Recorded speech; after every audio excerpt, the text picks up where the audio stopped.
네, 오늘은 그리스 문제에 대해서 다시금 짚어보는 시간 마련을 했습니다. 국내에서는 그리스 이슈에 대한 관심이 다소 뜸했었는데 지난주에 또 계속해서 그리스 이슈가 해외에서는 불거지고 있는 양상입니다. IMF 같은 경우에는 3차 구제금융 참여를 좀 유보하겠다라는 소식도 있었고 IMF와 독일 간의 의견 차이가 좀 난다고 하는데 자세하게 어떤 상황인지 분석을 들어보도록 하죠. 한국경제신문의 한상춘 논설위원 모셨습니다.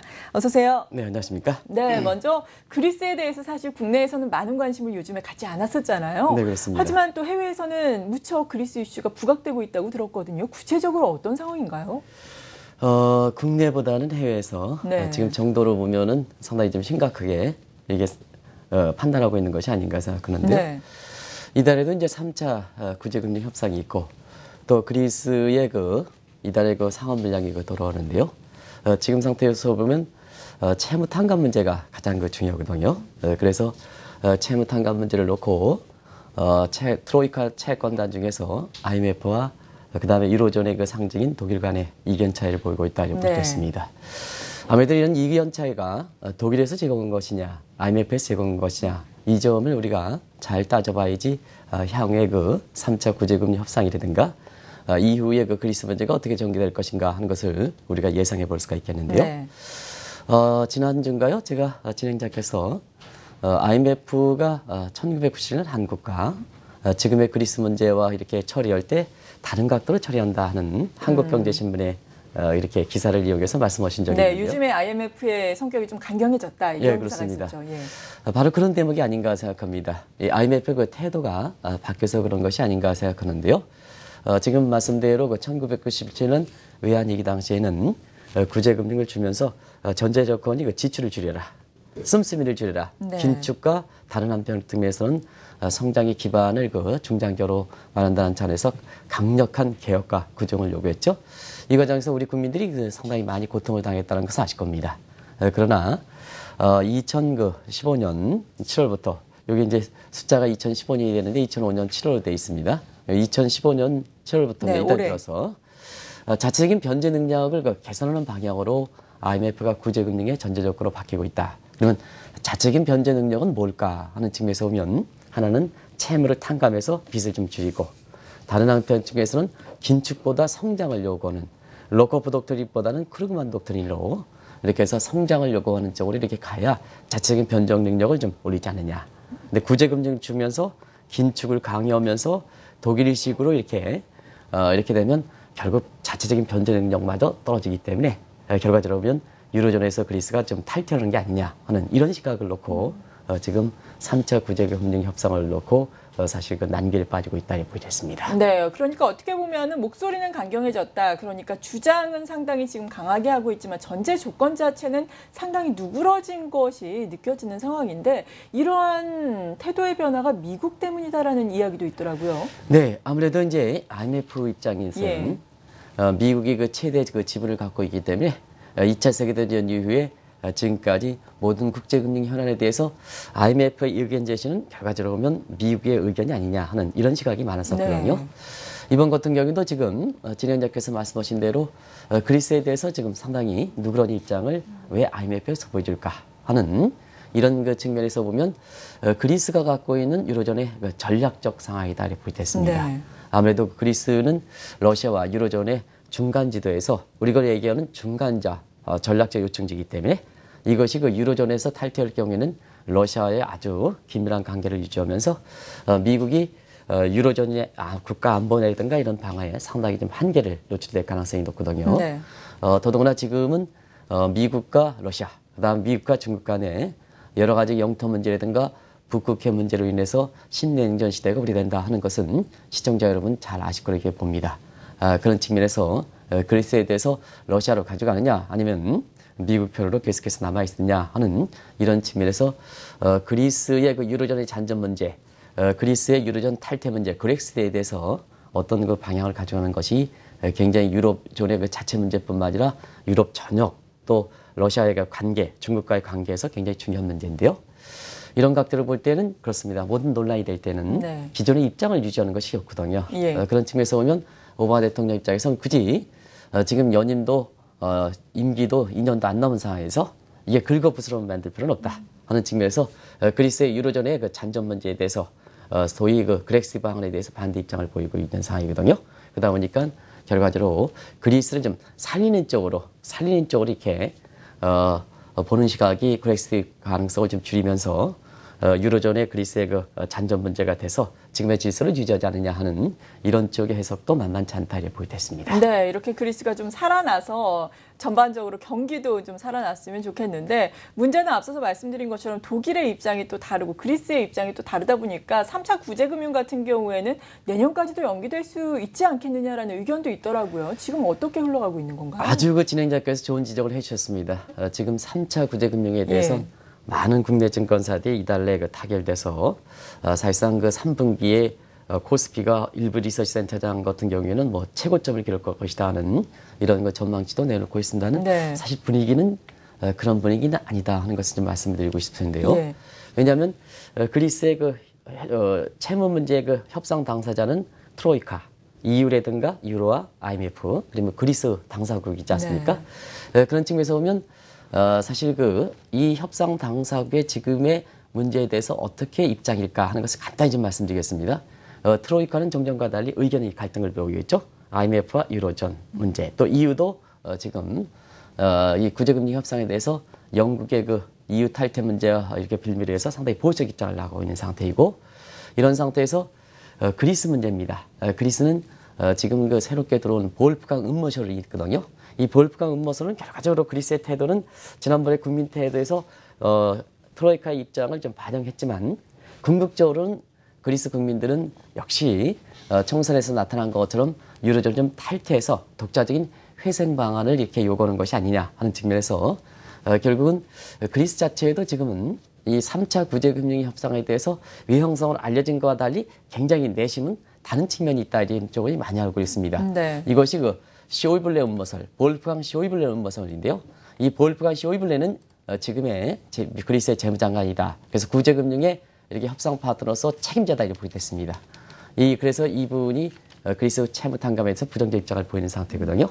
여기에 그동안 그 중립적 입장을 보였던 미국이 직접적으로 개입은 하지 않고 있습니다는 사실 그 IMF를 통해서 간접적으로 이 문제에 끼어들다 보니까 결과적으로 복잡한 양상이다. 자, 그러면 서로 이 문제에 대해서 따로 이렇게 생각한다면 자체적으로 협상 파트너인 트로이카와 그리스와 타결되겠느냐 하는 이 측면에서 보면 지금 하인국에서 지적하신 대로 이달 내 타결이 아니라 내년으로 넘어가지 않겠느냐. 결과적으로 자체 해결 능력이 없다면 공공채무의 제3자 입장의 조정인 소위 파리클럽으로 넘어가는 게 아니냐 하는 이런 시각에서 3차 구제금융의 내년의 연기설, 그 다음에 당사자에 맡겨놓으면 안 되니까 이것을 제3자 입장으로 이게 조정하는 파리클럽으로 넘어간다 하는 새로운 국면이 이게 나오고 있다 이렇게 보여졌습니다. 네, 그런데 문제는 경제가 어려운 곳이 뭐 그리스뿐만이 아니라는 데 있죠. 지난 7월 31일 같은 경우에는 미국판 그리스다라고 푸에드리코 이야기가 나오더라고요. 사실상 디폴트를 선언했다라는 소식인데 이게 구체적으로 어떤 이야기인가요? 네, 8월 1일 날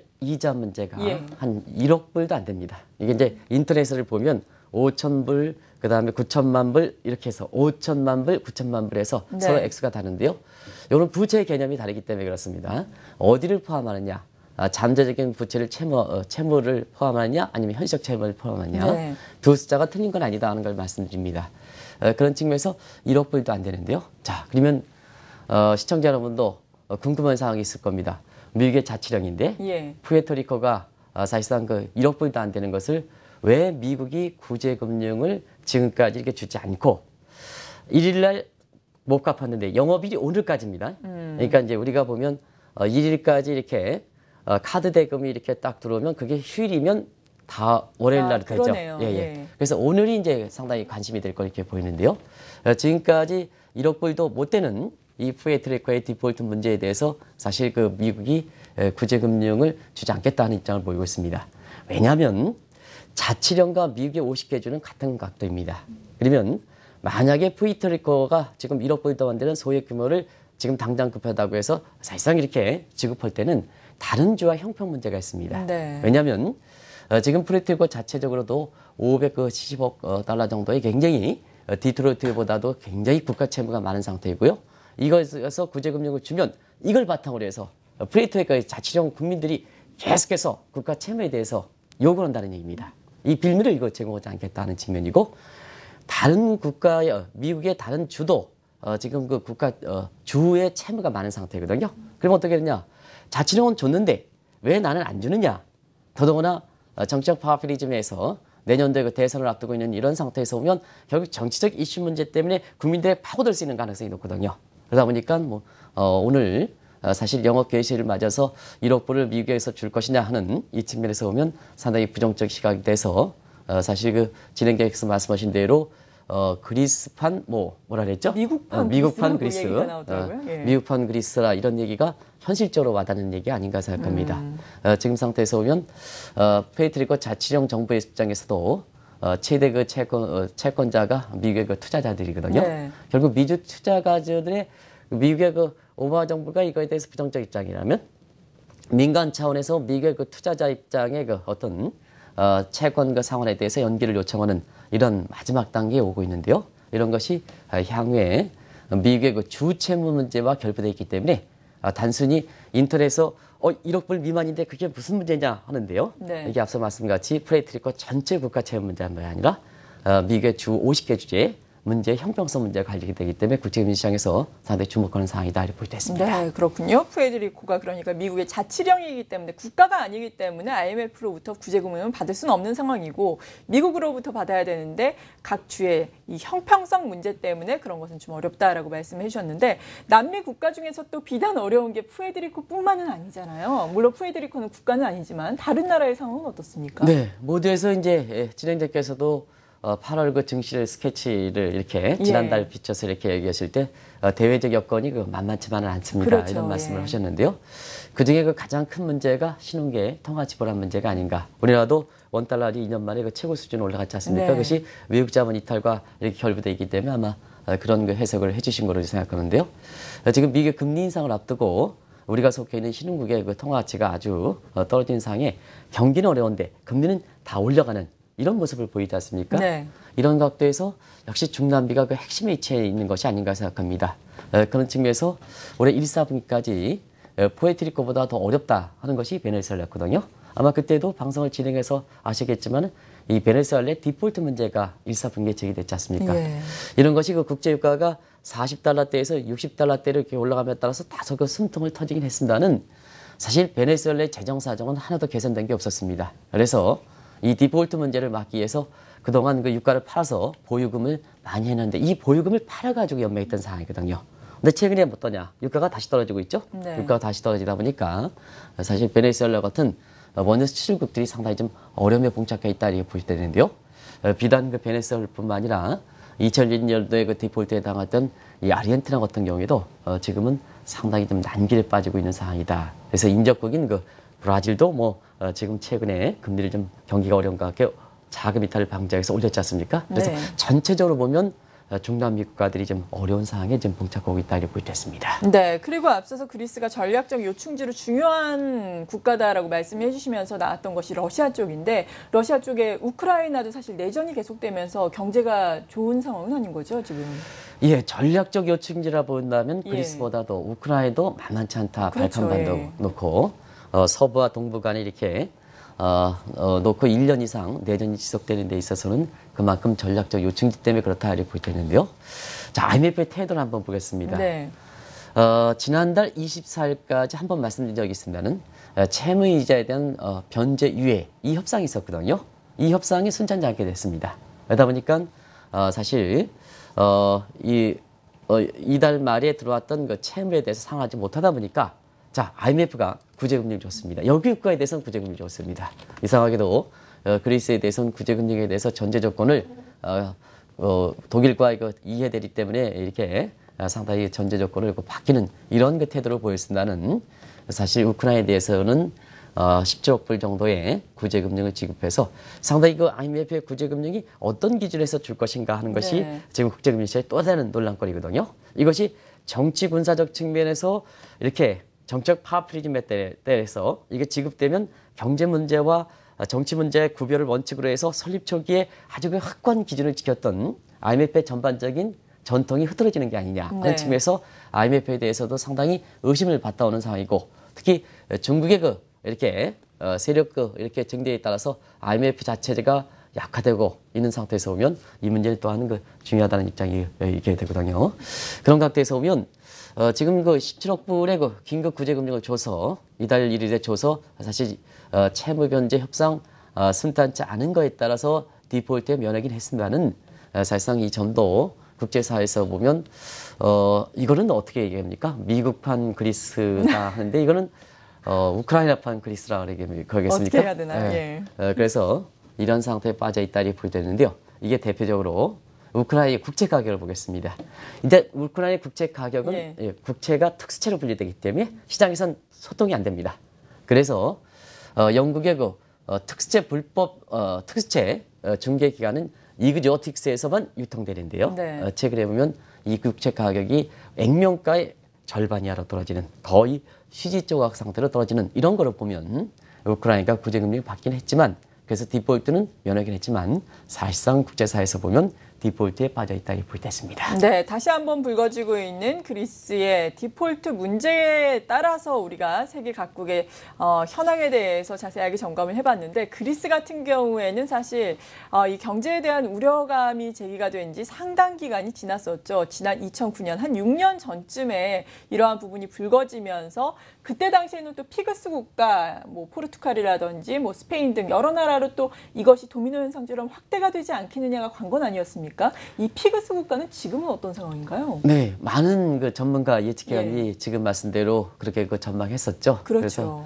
당장 소위 컨테이저 이펙트 전염 효과 때문에 이태리라든가 피그스 국가들 잘 아시죠? 이제 포르투갈, 아일랜드 PIGS 이렇게 표시하는 것은 아일랜드, 이탈리아를 포함하는 거고 아일랜드가 이제 완전히 구제금융에서 상환을 탈피했기 때문에 PIGS 이렇게 표시하는 것은 이태리가 포함되어 있다고 볼 수 있습니다. 그래서 그리스와 스페인인데요.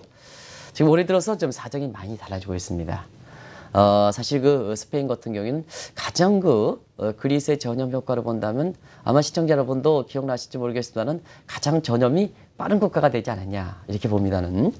역시 스페인 같은 경우에는 지금은 PIGS 국가로 분류되는 게 어색할 만큼 스페인 국민들이 나서서 사실 국가 채무에 대해서 일률적 입장을 보이다 보니까 스페인의 국가 신용등급이 올라가서 지금은 자체적으로 이렇게 자금 조달이 가능한 선으로까지 올랐다 이렇게 보여졌습니다. 반면에 이태리라든가 포르투갈 같은 경우는 이 국가 채무 비율을 본다면 더 이렇게 높아지고 있습니다. 이런 높아지고 있는데요. 지금 그리스가 국가 채무 GDP 대비 비율이 177%인데요. 다음으로 이탈리아가 132%입니다. 그리고 포르투갈도 130%거든요. 이런 상태에서 보면 이태리가 지금까지 이렇게 그리스 문제가 되면 국제사회에서 선진국 중에서는 이태리, G7국 중에서 이태리 얘기하는데요. 왜냐하면 자체적으로 국가 채무가 많을 뿐만 아니라 이태리가 그렇습니다. 이상하게도 그리스에 갖고 있는 국가 채무, 국채를 가장 많이 보유한 국가거든요. 그러다 보니까 그리스에서 국채 디폴트가 발생하면 바로 이태리로 전염되겠죠. 그런 상태에서 이태리가 피그스 국가 중에서는 그리스 다음으로 사실 이런 문제에 대해서 이렇게 자유롭지 못한 상황이다 이렇게 보여졌습니다. 그래서 G7 국가 중에서 아마 디폴트에 빠질 수 있는 국가를 이렇게 본다면 이태리가 가장 높다 이런 얘기를 좀 많이 하는데요. 과거 그렇습니다. 그리스가 선진국 중에서 디폴트에 가장 먼저 빠졌다 이런 얘기하지 않습니까? 근데 그리스를 선진국으로 분류할 것이냐 하는 측면에서는 또 다른 측면입니다. 그렇죠. 이전에 한번 다시 한번 하영카랑 같이 이제 좀 한가한 시간이 있어서 선진국은 어떤 기준에서 선진국이고 신흥국일까 하는 기준이 다 다르거든요. IMF 기준, 월뱅크의 기준 다 다르기 때문에 이걸 좀 한번 공부해보는 시간을 하겠습니다. 근데 그리스는 사실 IMF 분류상 보면 Developed Countries로 이렇게 분류되지만 사실 여러 가지 위험상 하드웨어와 소프트웨어 측면에서는 신흥국으로 분류된다는 걸 말씀드립니다. 네, 마지막으로 이웃나라 일본 같은 경우에도 경제가 녹록치만은 않은 상황이잖아요. 디폴트 위기에 지금 처해 있는 상황이죠. 네, 올해의 성장률이 1%까지 떨어질 거로 이렇게 보고 있거든요.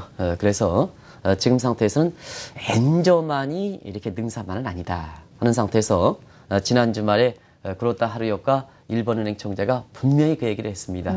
이제는 더 이상 일본의 금융 완화 계획을 지속하지 않겠다. 구조조정 문제가 더 중요하겠다 하는 이런 입장을 밝혔는데요. 현실적으로 일본이 당면한 그 문제에 아주 잘 정확하게 표현한 발언이 아닌가 이렇게 보고 있습니다. 그리고 보면 일본 같은 경우에는 아베노미스가 한국경제TV에서 국제금융 컨퍼런스 그때 진행자께서 아마 진행하실지 모르겠습니다는 우리가 아베노믹스를 이렇게 창립했던 미 예의대 하마다 고이치 씨 예, 그분을 두 차례 걸쳐서 한국 경제 입장에서 상당히 중요하기 때문에 한국경제TV의 그 국제금융 컨퍼런스에서 사실 그 초청했는데요. 제 기억은 하영칼까 그때 영어 진행하지 않습니까? 그랬던 것 같아요. 그랬는데요. 예. 근데 하마다 고이치 씨가 분명히 그런 얘기를 했거든요. 엔저가 일본 경제 회복을 하는 것은 아니다. 네. 엔저를 통해서 단체를 제공해서 수출 기업들의 이득이 발생하면 그거를 사실상 그 임금 상승과 배당 증대를 통해서 일본 국민들의 호주머니 사정을 개선시키면 이게 성장의 촉이라고 그러죠. 그다음에 경기가 회복되지 않느냐 하는 이런 세 가지 측면이거든요. 근데 대부분 그 전문가라 얘기하는 사람이 엔저가 마치 일본 경제 회복을 보장하는 식으로 이렇게 얘기하는 건데요. 그거는 아베노믹스의 세 가지 화살촉을 잘못 읽고 있다 이렇게 보겠습니다. 문제는 첫 번째 화살촉은 잘 진행했습니다. 78에서 125인까지 가는 과정에서 수출 기업들의 이득을 증대시켜서 지금 일본의 주가가 올라가고 이 측면은 됐는데요. 네. 성장 기반의 축이 지금 고리가 형성되지 못하고 올해 1%까지 성장이 떨어질 것이다 이렇게 보다 보니까 재정 사정에 문제가 있다. 근데 일본은 애초부터 잃어버린 20년 과정에서 막대한 재정 질출 때문에 이 국가 채무가 선진국 중에서 보면 GDP 대비해서 250%가 넘을 만큼 최고 수준이거든요. 그래서 세 가지 화살촉이 순조롭게 되지 못해서 일본 경제가 3%를 끌어올리지 못하면 재정 수입이 어렵게 되거든요. 재정 수입이 어렵게 되면 사실상 일본 입장에서도 국가 채무 문제에 대해서 디폴트까지는 얘기할 수 없지만 국가 채무 문제에 대해서 자유롭지 못한 상황이다. 그래서 올해 일본 경제 성장률을 얼마큼 끌어올 것이냐 하는 이 측면이 국제금융 시장에서 관심이 되고 있다 이렇게 볼 수 있습니다. 네, 그리스를 비롯해서 디폴트 위기에 처한 국가들의 현황에 대해서 자세하게 알아봤습니다. 역사를 되짚어보자면은 디폴트는 한꺼번에 여러 나라에서 발생하는 경향이 좀 있다고 하네요. 1930년대 미국의 대공황으로 유럽이라든지 중남미의 많은 국가들이 또 디폴트가 나왔었고, 그리고 1980년대 오일 쇼크로 인해서 신흥국에서도 디폴트 국가가 많이 나왔었는데 그때의 전철을 밟지 않게 되기를 바라보겠습니다. 한국경제신문의 한상춘 논설위원이었습니다. 감사합니다.